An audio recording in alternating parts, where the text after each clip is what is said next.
रियासत तेलंगाना में गुज़िश्ता 24 घंटों के दौरान कोरोना वायरस के 337 नए केसेस दर्ज हुए हैं और 24 घंटों के दौरान 2 अफराद की मौत हो गई, जिससे कोरोना केसेस की कुल तादाद 3,03,455 हो गई और हलाकतों की तादाद 1,671 हो गई।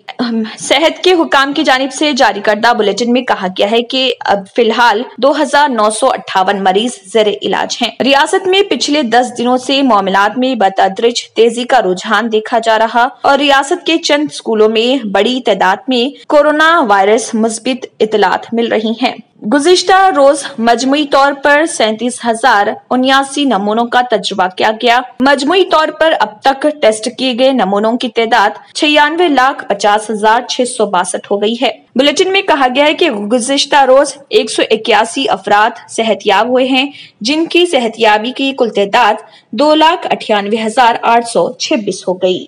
जर्मन 10 हॉस्पिटल ऑर्थोपेडिक से मुताल्लिक हर मरीज यहाँ शिफायाब। इनाम याफ्ता डॉक्टर मीर जवाद जार खान, senior orthopaedic surgeon, advance operation theatre, ICU, digital x ray, laboratory, physiotherapy, pharmacy, sharing और प्राइवेट रूम्स, लेडी डॉक्टर्स और डॉक्टर अर्जुमन सुल्ताना गायनेकोलॉजिस्ट की खिदमात हासिल। वाजिबी फीस और मुकम्मल सहूलियात से हजारों मुतमईन। एम्बुलेंस से आरास्ता German 10 orthopaedic hospital, pillar number 150, Attapur, Hyderabad.